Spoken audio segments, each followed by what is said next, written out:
lançou a hashtag a qual o senhor se referiu aí, Chama o Meirelles, justamente na semana em que o país entrou em colapso por conta da greve dos caminhoneiros.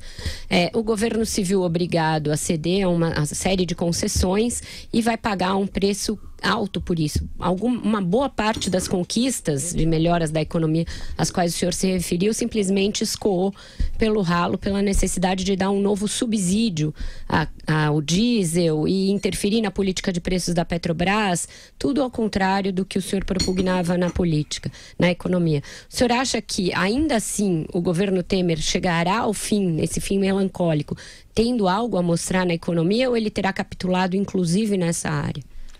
Olha, nós estamos falando aqui de coisas bem diferentes, tá? Mas... Não, seu sucessor, Eduardo Guardia, foi um partícipe dessa crise, inclusive foi vencido em várias questões. Você mencionou o nome do meu amigo Eduardo Guardia, ministro da Fazenda, né? Então, porque se o senhor estivesse lá, isso seria sua incumbência. Tudo bem. O que eu estou dizendo assim, eu não posso falar, por que eu estou brincando com isso? Porque é um assunto muito sério. Mas é que eu apenas quis enfatizar o seguinte, eu não participei das decisões, eu não estava lá, né? Então, eu não posso ao mesmo tempo estar ou não estar. Quer dizer, enquanto eu estava lá, eu participei de todas as decisões, sei exatamente o que foi decidido, por que foi decidido, quando foi decidido. Nesse momento eu não estava lá. Então, eu não posso ficar justificando o que foi feito. Não foi feito isso por causa daquilo. O governo do seu partido, o senhor vai ser cobrado disso na campanha. O partido pode ser, objetivamente, eu não estava presente para aquelas decisões. Agora, o que eu acho, no entanto, em primeiro lugar, uma observação. Olhando agora de fora, né, como uma pessoa que analisa e que já foi ministro da Fazenda e etc. O que acontece? Foram, de fato, cortados alguns impostos para viabilizar essa queda do preço do diesel, mas isso não compromete o ajuste fiscal. Isso foi dentro da meta fiscal, tanto que foram propostos alguns aumentos de impostos, de um lado, aparentemente, e cortes, uma série de cortes de outras despesas, visando exatamente fazer com que a meta fiscal seja cumprida. E, portanto, isso não estraga todo o trabalho feito. Foram cortados alguns impostos, especificamente do combustível, que foi compensado por outras coisas, por cortes em outras áreas, etc, etc. E foi dado também um subsídio à gasolina, também compensado. Portanto, isto é uma questão objetiva.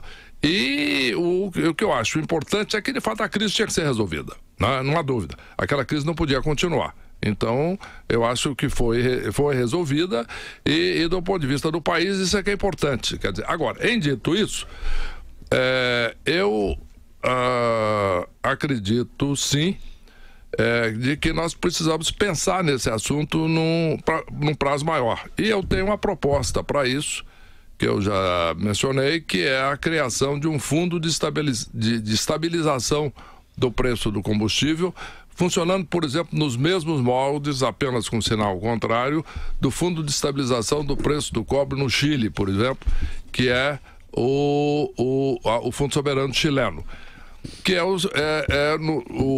aqui seria um fundo que, quando o preço do combustível cai, os impostos poderiam aumentar, esses recursos arrecadados não seriam gastos, mas iriam para um fundo de estabilização. Quando o preço do combustível sobe, os impostos poderiam ser diminuídos automaticamente e o orçamento da União ficaria preservado pelo uso do fundo. Portanto, são propostas que eu acho que podem resolver o problema do preço dos combustíveis. Então, eu acho o seguinte, foi uma crise, a crise teve medidas de emergência, isso foi uma crise, de fato, que poderia ser muito prejudicial ao país se continuasse, tinha que ser resolvida. Agora, o importante é que nós possamos resolver esse problema à frente. E eu acredito que esse fundo de estabilização que eu estou propondo pode estabilizar o preço do combustível e resolver e prevenir eventuais crises desse tipo no futuro.